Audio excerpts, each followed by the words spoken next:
All right, guys, welcome back. Hope you guys are having a good week so far. So many of you don't know, but I have moved to Austin, Texas. I've been living here for a few years, and it's very evident that the gay community here is much different than Chicago. So in today's episode, we're going to explore interracial dating and preferences. In this episode, you will hear from several people who have different views on why some blacks prefer to date white men, and you will hear a nuanced view on some possible reasons why some blacks date interracial more than their own race. Now, this topic ties into cultural dynamics and regional differences. And in another part of this episode, we will shine light on how some blacks like me, who consider themselves to be pro-black, navigate dating in a predominantly white city. So first of all, it's essential to recognize that Austin, while known to be progressive, has a very different cultural landscape compared to cities like Dallas and Houston. You see, in those cities, there is a richer melting pot of diversity within the Black gay community. And there's a stronger presence of Black men dating each other, creating a sense of belonging and representation that resonates deeply. So it's no surprise that there has been a large wave of Chicago Black men moving to Dallas and Houston, more so than Austin. And that's because there's a familiarity in Dallas and Houston. So they're able to blend into the community. Now in Austin, the gay scene can feel more segregated. The city's population is predominantly white, and this demographic often dictates the dating culture. So there are many factors into why you see more blacks in cities like Austin prefer to date white men instead of their own race. Now, one possible factor is that many Black men may feel pressure to seek validation or connection outside of their racial community. Now, this isn't just about attraction. It's about navigating a space where they might feel more accepted or less marginalized.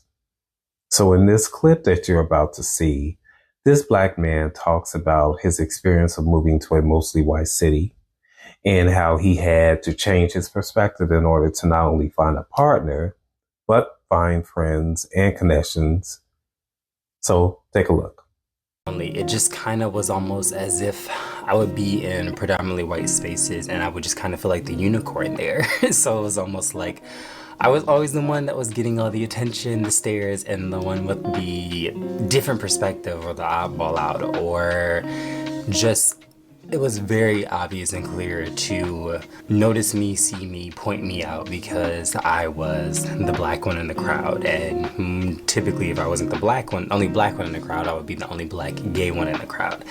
And that started to get to me, and I started to just internalize that as I was believing that I can't connect with these folks. I can't relate to these folks. I can't be here. And that belief, which is why I keep saying belief, because I feel like it boils down to a belief that you have, not an actual fact. You are believing this in your head. I was believing this in my head, and that was causing me to act a certain way.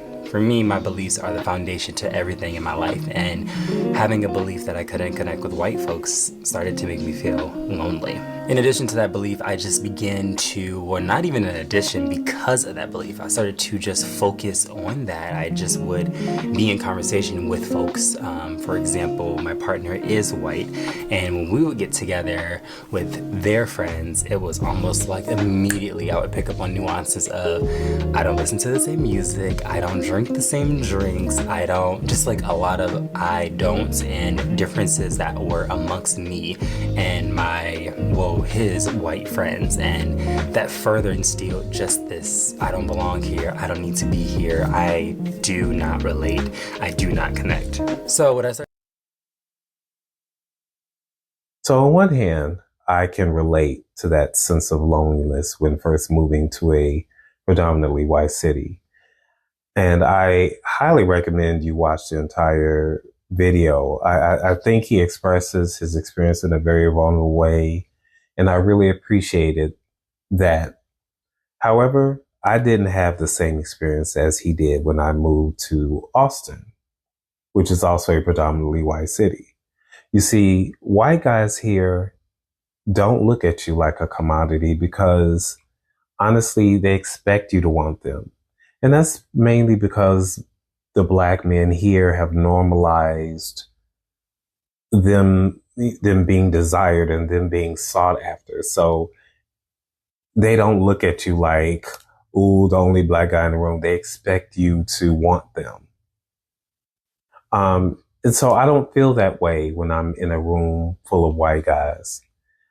I only feel that way when I'm in a room of white and black guys, because I find that many black gay men here in Austin don't look at you. They look through you. It's like just from simply observing from living here over the past couple of years, I've noticed how blacks here tend to date and hang with mostly white gays and not with other black guys. So when you happen to catch their eye and you're in a room full of white and black men, it's as though you're a wall or a random object. There's no acknowledgement at all. And this is starkly different from my experience living in Chicago, which is my hometown. Okay, so later on in that video, he says what he chose to do is what he calls listening to white people in order to find some sort of connection or common ground. But I feel like what he did was assimilation rather than listening. I feel like he chose to actively change his black perspective in order to make his partners for white friends feel better, but not him. Additionally, let's consider the social dynamics at play. In cities like Dallas and Houston, there are established networks and social circles that foster relationships, and especially among black men. In contrast, Austin's smaller, less diverse scene can lead to feelings of isolation for black individuals seeking partners who share similar cultural backgrounds. So I wanted to share another perspective. In this video, the host goes over in detail the good, the bad, and ugly behind dating interracially. Now, although I don't really agree with some of the tips that he gives in this video, there was a particular part of this video where he talks about power dynamics of dating white men. So take a look at this. You know, one thing I want to talk about when it comes to power dynamics, so I want to kind of bring back the financial gain as another layer of this.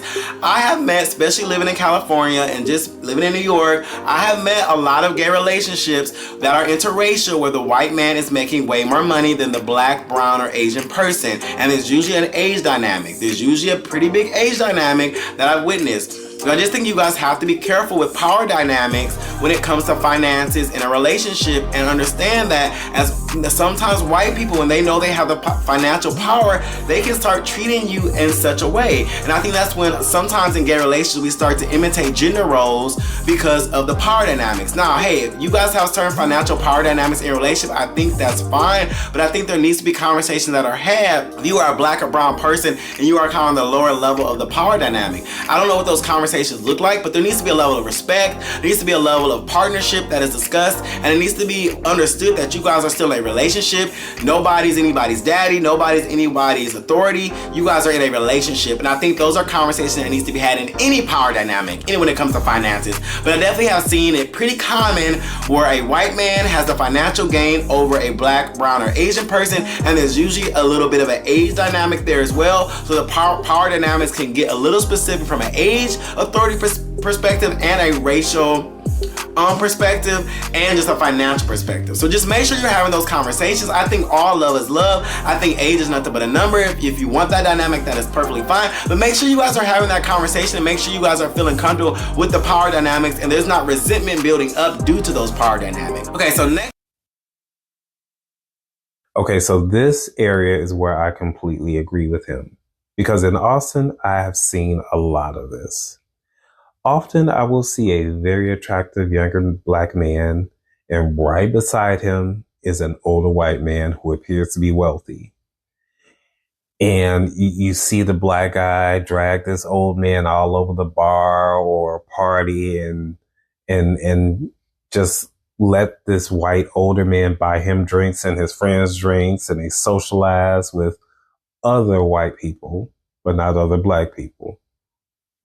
And I think this is a real reason why some black men date white men here in Austin in particular.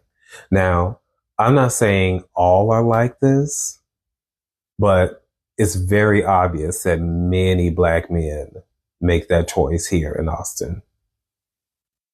It's also important to acknowledge personal preferences in dating. Attraction can be complex and influenced by various factors, including societal standards of beauty and status.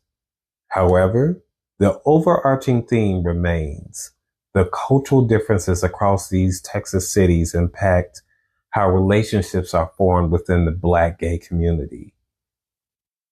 It's important to note that I'm not saying I'm against interracial dating. Since I've moved here, I've had dates with other races. But when you're in a city with the ratio of black men being on the smaller side, it really stands out. And I still crave to be around my black people. So I go out of my way to find black-owned businesses in Austin. And some other things I'm planning to do is make more efforts to reach out to find black spaces and to find other blacks that actually like hanging out with other blacks in Austin. What's so interesting about Austin is, other than whites, is that there is a strong Latino and Indian population as well. And I've noticed that Latinos here tend to gravitate to more blacks, while Indians tend to gravitate towards whites. And since living here, I've been hit on by more Puerto Ricans than blacks. And Indians tend to only look at white men. They tend to look through me just like white men do. And I find that very interesting. The funny thing is, when I do meet or connect with a black guy, they often say something like, "Finally, another black guy that likes other black guys," you know. So I need to work on continuing fostering spaces where all identities feel celebrated and connected, because representation matters in every community. So this year for me, my goal is to help create safer spaces for blacks in Austin. So wish me luck, guys. That's the time I have for today. And thank you guys for listening. See you next time.